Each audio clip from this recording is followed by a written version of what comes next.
There is a place unseen by Metro players and forgotten by old school players. This place that is hidden between what is playable and what is not. A place lost. Here, in this place, there is a middle ground between fun and competitive. This place we now enter, it begins at the pit of a Yu-Gi-Oh player's ability to read and at the summit of their ability to net deck. This is a place that needs a lot of thought. This is the Rogue Zone. What's going on, YouTube? It's your favorite rogue player. Well, at least I hope I'm your favorite rogue player. And judging, you see the title of the video, we're just going to hop right into it, and we're going to be talking about the three main decks I'm currently playing for the upcoming AGE of format. Alright, I've just updated my deck lists, and these are the decks I'll be proceeding to be playing. Alright, so starting off with one of my personal favorites, Runic Generaider. So let's just hop right into it because we have a lot to discuss. I'm going to be showing off deck lists. I'm going to be showing off like one replay of what the deck is supposed to be accomplishing, right? Its main line play. I can't really go over every kind of hand this deck can do. Decks can do. This will be a very long video otherwise. So starting off with the Runic Generator, we have 3 copies of Tip, of course. If this gets hit in the upcoming format, then we just have to play more runic traps, runic spells, and then just cut this down to whatever it may be hit down to. I'm thinking it might be go down to 2 maybe, or 1, who knows. But yeah, 3 copies of Tip, the best one. 3 copies of Freezing Curses, 3 copies of Flashing Fire, 2 copies of Slumber, 2 copies of Dispelling, and 2 copies of Destruction. Of course, we play 3 copies of the ones that help us to go second.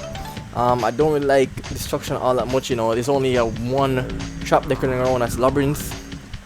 With Dispelling, you can go ahead and just permanently be controlling your opponent's hand with Har and with like Yermungandr, right? So yeah, 1 Runic Fountain, don't need to play more than 1 for specific reasons. 2 copies of Stage, 1 copy of Fight, 1 copy of Quest. For our monsters, we have 2 copies of Vala, 1 Mardell, 1 Storms Nahar, 1 Ogdoadic, 2 copies of the Lupter, 1 copy of Trias, and 2 copies of the Monstrosity. It's very much easier to resolve this in this build, right? Because it's a bit more consistent. So yeah, for our Spice, which I think everybody should be playing, no matter what version of Generator you're playing, I think you should be playing this engine in some way, shape, or form. The Synchron engine, right? So we have 2 tuning and 2 worth Synchron. I love tuning because when you search out your Synchron, you can dump a copy of your runic spells to get more additional draws. For our only hand traps, we play 3 copies of Joel, 3 copies of Ash, pretty standard. For the extra deck, we play 2 copies of Leviathan, 2 copies of its target, and for our generic rank 9s to help break boards, we have the Entoblastnir and the Earth Slicer. This deck is actually very proficient at breaking boards because you can just use two of your level 9s, make a Leviathan, take 2 cards, make a Lupter, and there has been times when I could make like another rank 9, so you can just make Earth Slicer and just take the entire, that's 4 cards is gone. For our runics, for mainly synchro reasons, 2 copies of Freki, 1 copy of Hugin to go search out the field spell if we really need to, and 1 copy of Sleipnir. We don't really play Ghoti because we're not really on a 7 axis, right? We're not on a 7 axis, I'm on a 8, 9 axis, right? So what I like to think about when playing this package, you have to dedicate 2 cards to one line and 2 cards to another line.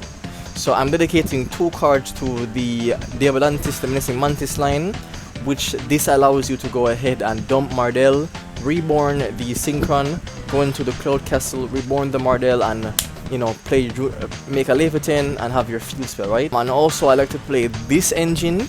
It's good going first and second because you can wipe the board and then make the Red Hot Archfiend, right? Which is really good.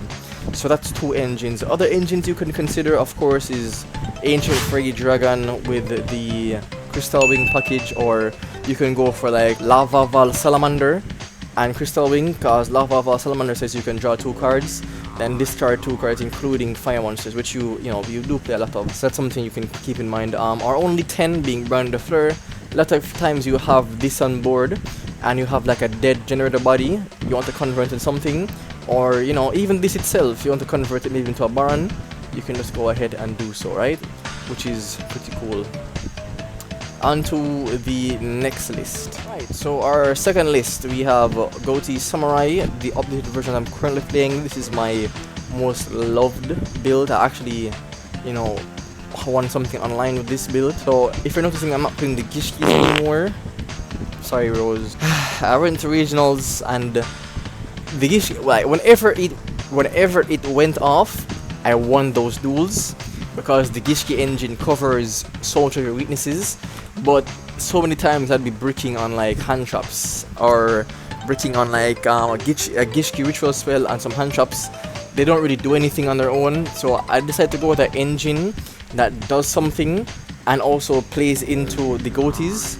You could play Supe, but I like to play the Manadium, if you want to be technical. I like to call it Monodome, it's simpler. The Monodome engine, because it gives you the same thing like the Gishkis in the forms of like an Omni Negate, and also being around the 6 axis for your Arion Post, your most crucial card. So 3 copies of Bike, 1 copy of Claw, 1 Benkai, 3 copies of Wakaashi, pretty standard. For my spice, I like to play Enoch because of Chain. I like Chain a lot. The Ghoti spells, the Ghoti traps themselves, they're actually pretty good. The issue with the Ghoti traps is that the card that searches them is not the best. That's the real issue with the Ghoti traps. They're all good, their searcher is bad. 1 copy of Enoch, 1 copy of Snowfierce, infinitely recurs itself, and when this is gone, you don't really care about it anymore. 2 copies of Paces, 2 Shift, 2 Zep, 1 Igjeep does come up, and 2 copies of Lifeless. For our other engine, which is the Monadiums, we play 3 Roomheart, 1 copy of the Meek, and 1 copy of the Dynamic Entry, as I like to call it, the Reframing. 3 field spell Calorium to search out this guy, and also your Super Heavy Samurai engine can get into this engine by playing Amitara, right? So something to think about. Another extender that I really regret not playing sooner is Assault Synchron. Yeah, this card is really good. I don't play tuning for it because there's not much stuff you want to dump off tuning. Plus spell and traps in graveyard, Super Heavy Samurai engine, so yeah, I can't really play it. But yeah, the effect to reborn a dragon is really good. Reborn your Crystal Wing when to wipe the field deep beyond. Really good. For our hand traps, 3 Ash, 3 Joel, 3 Bell, and 3 Veiler, and also the 1 Ghoti chain, right? To run out our Ghoti engine. The side deck is whatever, as always. For the extra deck, we play practically 13 one-ups. Diabolicis, in the depths of hell where you belong, smoking on that Diabolicis pack. I'm glad that card is banned. So yeah, I can actually play more flex spots in my extra deck.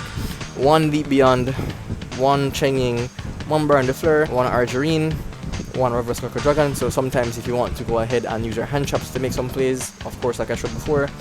1 White Aura Whale for 8 and Ascon Dragite, Spellwing, and also this card. I was also thinking about playing this card at first, but yeah, definitely play it if you can. Amiritara, right? It's really good. 2 copies of Arion Post. You can blow through these 2 copies easily. So sometimes I do think about playing 3.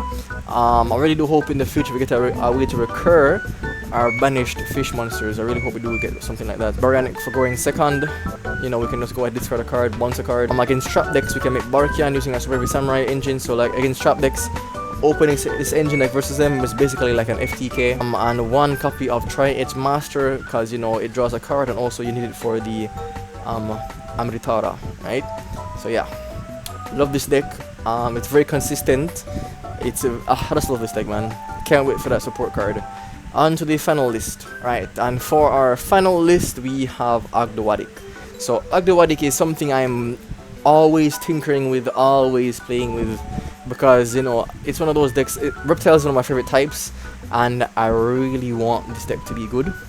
So we're playing kind of a evil Ogdoadic hybrid mix, right? I've made a video about it. If you want to see like a in-depth combos, you can check that video out. It'll be in the description and so on. So also, yeah, so beginning we have the 2 boss monsters. We play 1 of each, which is Ogdoabyss and Nephroabyss. They're easily accessible. You can always dump them. can always search them, yada yada yada. One curse, we don't play Ellerit. Don't really need Ellerit anymore because of the new spell card that's coming out in AGE of. One copy of Boneless, always play this card. And if you want, you can play Flocos because, you know, this is how you take the bricks out of your hand. 3 copies of Nunu. I just realized this card is called Nunu, and I'm a Nunu main in League of Legends. I really want to quit that game.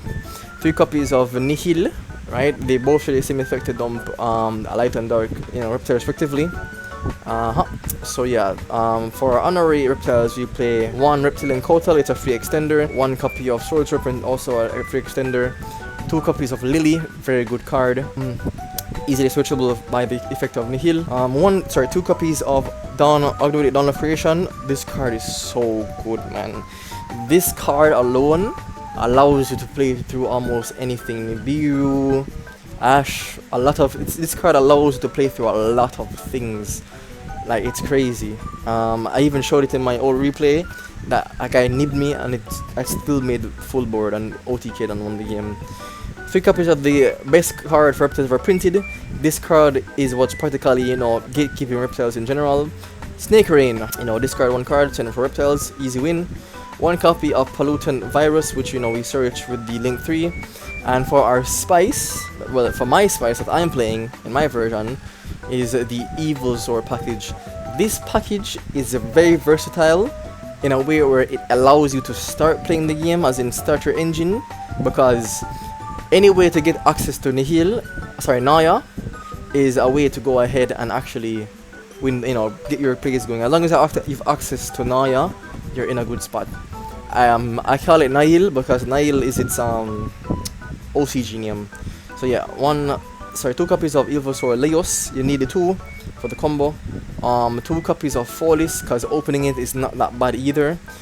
1 copy of Najasho. I'm thinking about bumping Najasho to 2 or 3 because opening these 2 together is basically full Ogdoadic engine and the Evilsaur engine, so maybe I might bump up to 2 or 3. 1 copy of Direct Titano. You're probably wondering, why the heck is this here? Well, it's a part of the spice. You know, it's a level 9 dinosaur fire, right? 3 copies of Aritama and 1 copy of Sakitama. You know, you can go ahead and make rank 4 plays. Once again, any access you have to get to Naya, you're in a good spot. So making the troubling out the Feral Imp King is good. For our 1-off targets, so 1 off for the Leos is the Singularity, and 1 off for the Folis is the Force. For hand traps, we play 3 copies of the Infinite Impermanence to turn off certain things. For example, we really want to turn off stuff that prevent us from playing the game. So in this slot, you could also play like Book of Eclipse, which I do. So yeah, you can trace off a Book of Eclipse. Anything that stops you from playing is also going to be a problem because this deck can play through a lot, but the mere fact that you cannot play is something you need to look out for, right? 3 copies of Ash, 2 copies of Talents to join to our extenders and so forth. Really cool. Extra deck, side deck, you know, is pretty standard. Also another Fire Dinosaur, so you can make like more rank 8 plays with the Leos, because the Leos has the effect to dump 1 and modify levels and so on, right? For extra deck, we play, for our links, we play 1 copy of Zoroal, which searches the Pollutant Virus. Any monster with an A counter is Bagooskad. Set to defense, can't activate their effects, etc. 1 copy of Shark Trooper. This card, trust me bro, don't sleep on this card, especially going second, when you can just go ahead and discard a card, give your opponent A counters, run up, and then reborn like 5 monsters. That's crazy. Don't sleep on this card. 1 copy of Echidna. So something to always note is that when you activate the effect of the curse, if they have like a hand trap in graveyard, they're going to reborn all their hand traps, and you can use Echidna to get a free search, right? And for OTK purposes, you can also go ahead and turn something to 0 and then OTK them, right? Help you go for the game. For our 8, we play 1 Draglubian, 1 Photon Lord, 2 copies of Feral Imps, you know, none once per turn, well, some once per turn I should say, to search any reptile, really good. 1 copy of Lagia if you're up against a spell and trap deck. 1 copy of Lars, good in any situation, help you place like Dark Lord no more, stuff like that. 1 copy of Dolka if you're going up against like a monster like dinosaurs, you know, ironic we're using, you know, Dolka against dinosaur decks. For going second engine, for help breaking boards, we have the Zodiac package. You know, we play a rank 4 engine, and this is also is good at making rank 4s. So we play the Chaka 9 into the broadboard, into the hit directly into the Zeus. And again, spicy, we play one Generaider Leviathan and one Jormungandr. You know me, I'm gonna find a way to squeeze Generaider in anything I can, if I can. You know what I mean? This is what the Titano is for. So on for some replays, just to show you what's going on. So firstly up, we have the Runic Generaider. We open 5 spells. Please ban Eradicator Epidemic Virus. So yeah, let's go ahead and start off. We go ahead and activate the Runic Tip to add a copy of the Fountain. Activate Fountain, activate this to go ahead and dump a copy, well, add a copy of Ref Synchron and hopefully dump a copy of a Runic spell, which we do, which is really good. So go ahead, activate the Flashing Fire, summon out the Threki. Right, then this effect will go ahead and trigger. So something to keep in mind is that whatever is in your hand is how you play this deck. So let's say, for example, if we draw 3 Runic spells, then we're going to be playing a bit more Runics in our engine. So let's see what we draw here. We have 1 Flashing Fire, 1 Destruction, and a Vala. So we're going to go ahead now. So we're going to use the effect to synchro from a hand, since we're synchro summoning a level 7 or higher dragon monster, right? So we're bringing out the Scarlet Red Dragon, which this says, you know, level 7 or higher, you can use it from material, right? And hand as synchro material. Effect, mill another Runic card, we love to see it. Synchro up into Heartred Archfiend. So we made this play because we have access to the Monstrosity. If we didn't have Monstrosity, we'd more go for the Diabolantis play, right? To go ahead and dump Mardell, the Reborn Mardell. Yeah, so that's what we do here. So since we have access to the Monstrosity, we're going to go for the Hot Red for the extra negate. Go ahead, or the effect, add quest. Since we don't really need this Vala in hand currently, we're going to overlay for the Leviathan. Activate effect, add 2. And then go ahead and then set 1 on pass. So here we have access to the pop, the negate, spell and shot, destruction, take 2, and another negate, right? And in the back we have the Triasaurachia. So let's say we go ahead and just activate our Runic cards, then draw 3. Draw 3 cards. So then from here, since we've already went through our Runic plays, we can just go ahead and go into our Generaider plays, right? So this is what I feel like Konami, you know, was envisioning when they made boss fight like this, you know? This is what I think Takahashi, rest in peace. Alright, it was a thinking when he was making this game. Alright, synergy. Get our tokens going. Let's say they have 2 cards on the field we want to take, we take them, right? Go ahead and make the Jormungandr, negate something with Hot Red, activate the effect, take a card, attach the card we don't need, and then if we have to we can negate something, and then we can activate Trias in Graveyard, tribute the 3 tokens, special summon itself, pop a card, and then draw 2. Right? And draw into Ash and Slumber.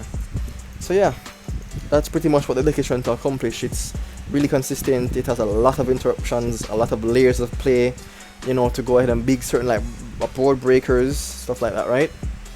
Yeah. On to the next one. Right, so for this one we have the Ghoti Samurai, right? We've opened Joel, Bike, the copy of Calorium, Bell, and also Assault Synchron. This is the perfect hand. This is what you want to see almost every game. And again, with our Super Heavy Samurai engine, we can actually go search the Calorium with Armatada to get into the other engines, right? So let's begin. Go ahead, activate. I think it's bugged. Oh, there it is. So you already know how this goes. We're going to just go ahead and scale up, get into our Synchro 6, make our Yonpos, chaining 1, chaining 2, banish shift. So summon this guy out, and then go ahead and try to protect ourselves from hand traps, of course. Activate the effect to go ahead and search out the Enoch. activate Colorium's effect to search out the room heart, right? And then we're going to pen summon 2. And then room heart's effect will go ahead and trigger, and chain link 1, chain link 2, add the trap card, right? So this is why we go for shift here, so that shift can actually go ahead and banish itself, so we can have our Ghoti engines live.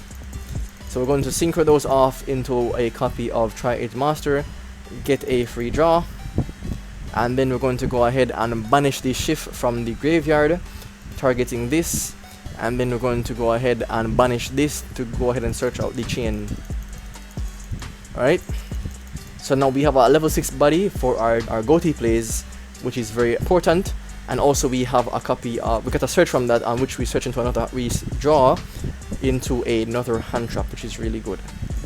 So we're going to set 2, and then on the opponent's turn we're going to bring back the copy of shift. We're going to activate the ship. So let's say we have they activate like a birth, and we don't want to get the free normal summon. We just go ahead, activate that effect, activate the effects, target itself, target birth.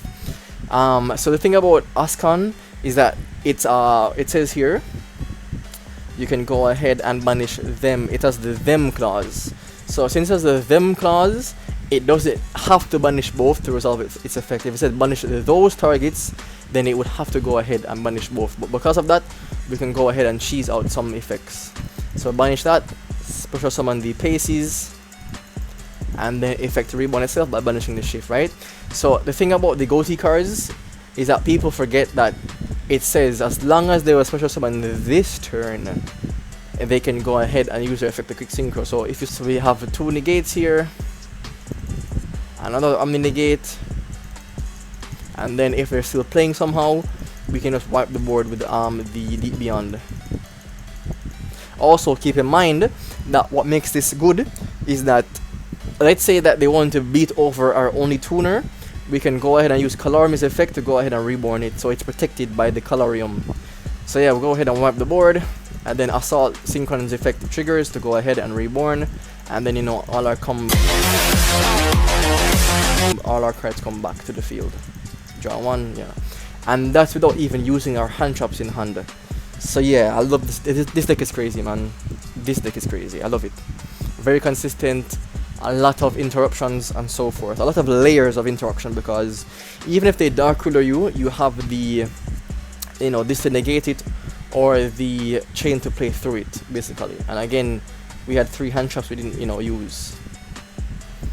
Right, on to the next playthrough. Right, so for our Ogdoadics, Ogdoadic Evil, we have the Imperm, the Tactics, the Snake's Reign, the Naya, and also the Flawless in hand, right? Really good. Seeing the Snake Rain is pretty much a FTK regardless, so let's just begin. Activate Snake Rain, discard the Flawless, dump the Najasho, dump the Nunu, dump the Zoha, and go ahead and we would dump from here the Nephra Abyss, right? Just in case we need to play through some stuff. So then from there we activate Noise Effect, dump Curse, effect to go ahead and take this out of our hand to add this back, because this can take any card out of your hand, right? Yeah. You can send 1 card from your hand and then add this card to your hand, right? Activate Nunu's effect since we control no monsters. Normal summon, overlay into a copy of the Feral Imps. Add a copy of our Kotal, which is our honorary extender. Tribute that to go ahead and special out the copy of itself, and also copy of Naya. Naya's effect, you add a copy of the Lily. Go ahead and dump the Sword Serpent. Then special summon out the Folies, because at the time of resolution we had more than 4 reptiles in grave, and then we'll trigger the effects of Folies and of the Sword Serpent in sequence to go ahead and get some effects going. So special itself from grave, and then special this in defense position, right? Face down defense position. Then use the effect to set Evil Force, right? And then we're going to link off those 2 to make some space and go into Shock Trooper. Activate the effect of the Evil Force to special out a copy of the Lois, right? Oh, Peter. I like to call it Lois thing, whatever. It doesn't make sense, but it makes sense to me. So we're gonna say chain link 1, chain link 2 to set a copy of a evolutionary bridge or Evo Singularity, and also a chain link 2 to summon out this from the deck. So chain link 1, chain link 2, so they can Ashos, set that, summon out that, and then from here we can go ahead and use the effect. We're gonna special summon this first, link off those into the Zerol effect to go ahead and search out the copy of that, right? So we can go ahead, effect, we're going to dump a copy of the Titano to make these level 9 fire dinosaurs, right? So currently they're level 9 fire dinosaurs, both of them. And then we overlay into Dolka, overlay into the Leviathan, set 3 pass. So here we have the Leviathan to take 2 monster negates, the Nefer Abyss in Graveyard. If they activate like a hand chop or something like a Foolish Burial, we can reborn this, and then we can go ahead and reborn something from the graveyard. We can reborn the Shock Trooper, and then we can go ahead and use Shock Troopers, use this effect to tribute the Shock Trooper and have a Balguska effect going, right? So yeah, so we can just go ahead, negate 2 things, activate this, summon out Lars, tribute that, take 2, activate something, draw a card for free, attach it, right? So, and also this is a reptile, by the way. Jormungandr is a reptile, so keep that in mind. Just keep that in mind. So yeah, we have a lot of follow-up also on ways to play through hand traps or play through certain board breakers. Let's say they book a moon or book of eclipse our entire field. We have this to make a Lars for 2 negates, and we have the Nefer Abyss in Graveyard to float. So yeah, those are currently my 3 decks. My up-to-date post-AGE of format Ghoti, Ogdoadic, and Generators, right?